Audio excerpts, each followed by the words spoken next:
Humans have been altering the DNA of plants and animals for thousands of years. Genetically modified organisms, GMOs, involve transferring a gene or segment of DNA from one plant to another to achieve a specific desirable trait. This trait might include enhanced quality, such as improved nutritional content, higher yield, or greater resilience to environmental stresses like drought and extreme temperatures. Modern biotechnology tools like GMOs are not the first, nor will they be the last in addressing similar challenges.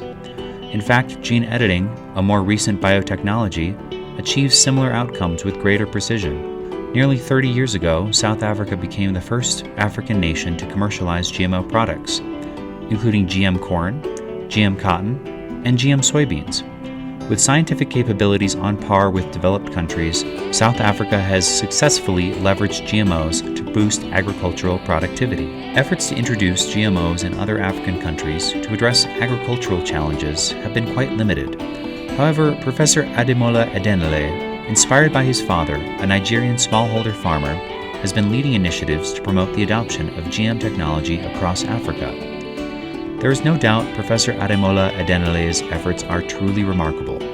As a leading scientist and public policy expert, he is engaged with over 300 stakeholder groups, including farmers, scientists, policymakers, NGOs, and the private sector, across West, East, North, and Southern Africa to promote the adoption of GM products.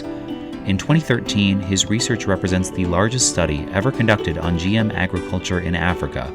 Furthermore, his colleagues from the Western world recognize the significant impact his work has had on advancing the applications of GMOs in Africa. I'm Ademola Adenle, the Professor of Sustainability Science and the founder of African Sustainability Innovation Academy. I'll be talking about my journey from being a son of farmer to a scientist who has worked previously in one of the leading science laboratories. I call this journey from farm to lab. This is a great opportunity to share my experience on many years of working on controversial genetically modified organisms. Of course, with my colleagues around the world who have not only been patient to work with me, but also to support my research work on GMO in Africa. As a son of farmer who grew up on small hectares of farmland in the rural area of southwest of Nigeria, I used to ask my father about low yield of stable crops, such as maize, cassava, yam, and crop infested with pests and diseases. His answer was that we don't have improved yields or improved variety, which is what they call white man seeds, to boost crop yields and to solve part of pest and diseases problem that are contributing to low yield. I said to him when I grew up, I would like to become a scientist and to help solve part of this problem. He said, fantastic, my son, which obviously motivated me to start working on GMO. And I went to complete my first degree in food microbiology at the University of Lagos, Nigeria, and I later traveled to the UK to study further. My research work on GMO dates back to 2002 when I started my master's thesis in genetic manipulation in Professor Tony Carr's laboratory at the University of Sussex in the UK, before I went to study at the University of Nottingham to complete my doctorate degree in similar area in 2007, where I earned my first place prize award in genetic manipulation. More than a decade now, I've been focusing on GMO relevant to agricultural development in Africa. It's a great privilege to be able to say a few words about my esteemed colleague, Professor Ademola Adenle. Adenle and I have worked for over a decade on genetically modified organisms. Over the last 10 years in particular, Adenle, myself and other colleagues have been working on the issue of applying GMOs, genetically modified organisms, and basically biotechnology tools for the improvement of crops in Africa.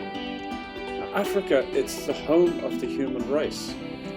It's also the home of many of our most important crops. It's an incredibly rich continent. It easily has the capacity to feed itself. Africa's access to improved biotech products has been stalled by the dissemination of inaccurate information and really misinformation about biotechnology and how it can benefit or be used on the continent. And the same information and scare tactics were used back in the 1990s in South Africa when regulators there were starting to approve biotech crops for local use. Now, as other African countries have biotech crops developed specifically for farmers in their countries, the regulators and the scientists and the developers are working with local farmers to determine the very best biotech crops that would be appropriate for those countries.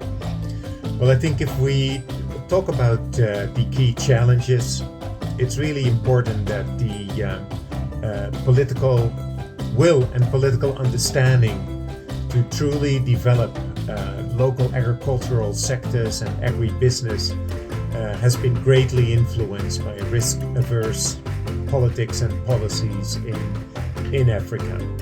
I think there's broad consensus as we speak about the safety and economic benefits, potential economic benefits of genetically modified food and feed and fiber crops in sub-Saharan Africa. But policies are not always there to recognize that, since there is a general neglect of agriculture for rural and agricultural development and agribusiness development in many African countries where I work and where Professor Adenle has worked as well, or is working. Despite increasing evidence from leading global scientists, including those from Africa, confirming that GMOs are safe for both the environment and human consumption, many African governments, the public, and farmers remain cautious about adopting and consuming GMOs. Limited scientific capacity and the high cost of regulating GMO products can hinder their application in Africa. Professor Ademola Adenle continues to advocate for the use of evidence produced by local scientists to support the adoption of GMOs. He cites over a decade of his own research, which has contributed to decision-making on GM adoption in Africa. As a result, more than 30 African countries are conducting GM crop field trials, with several already commercializing GM crops, including his home country, Nigeria. As a scientist, and having worked on policy aspects of GMO, I recognize the benefits and importance of biotechnology tools such as GMO, because it complements rather than replace traditional methods in Africa to enhance agricultural productivity. As an African scholar, I'm proud to have led the largest study in the history of GM agriculture in Africa. Part of this study came up with F3 framework, fiber feed food to adopt GMO in Africa. And the idea is to familiarize the public and farmers with the use of GMOs based on adoption of GM cotton, which is fiber, GM feed for livestock, GM food for human consumption, while undergoing the necessary risk assessment, so as to allay their concern on GMO safety. With this framework, more than 30 African countries conduct GM crop feed trials, including Nigeria, Kenya, Malawi, and Ethiopia, that have now commercialized GMO. Have experienced personal attack and faced huge opposition at the hands of public and anti-GMO activists in Nigeria and other countries. Yet, I refuse to give up because I believe in evidence-based research, which is what I've done consistently for more than a decade in Africa. In this regard, I provide evidence based on my research work to inform decision-making on GMO, and it has made a huge impact in GMO application in Africa. I believe I won't be forgotten for laying a good foundation to adopt GMO and to encourage biotech research and development program in Africa.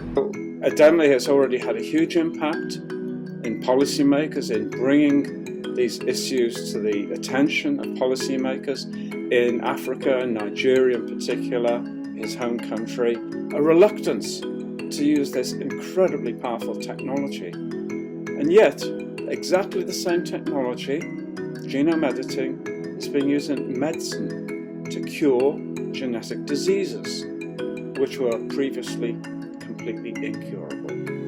So I find it difficult, and I know Adenle shares these views, that we are willing to apply our genome technology to cure humans, but not to grow better food.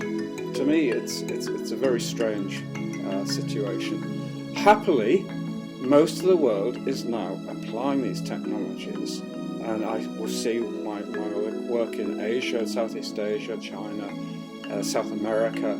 I see a great appetite to use these technologies, particularly for agriculture. And this is precisely where Adenle is having such a big impact. And I must say it's been a privilege to work with Adenle and other colleagues in Africa, and I very much hope that we can continue this incredibly important and valuable work in the future. It takes a very strong science stance to push back against misinformation about biotechnology and all the scare tactics that are used. And this is the role that Professor Ademola Adenle is playing at this moment and in this last decade in Africa.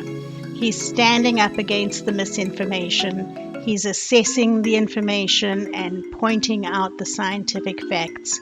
And it's a very vulnerable position to be in, but really an essential position to ensure that farmers and consumers will ultimately benefit from this new technology. And just the knowledge of the benefits of the technology, seeing in the field how it is helping farmers and how it is going to improve food security and help deal with sustainable production. This is the data that keeps scientists like Professor Ademola moving forward and standing up under the attacks that he receives as a supporter of the technology. And all of these activities have enabled field trials on the continent with GM crops that are really appropriate for local farmers and local conditions. Once the scientists and the farmers and the regulators have evaluated the performance of GM crops in field trials in countries like Nigeria, then the decision is made as to whether this technology is appropriate and whether it will improve food security and rural livelihoods and the local economy if the varieties are approved for planting by local farmers. So this seeing is believing at field trial sites is a really valuable tool to overcome the misinformation and the scare tactics of anti-GM activists.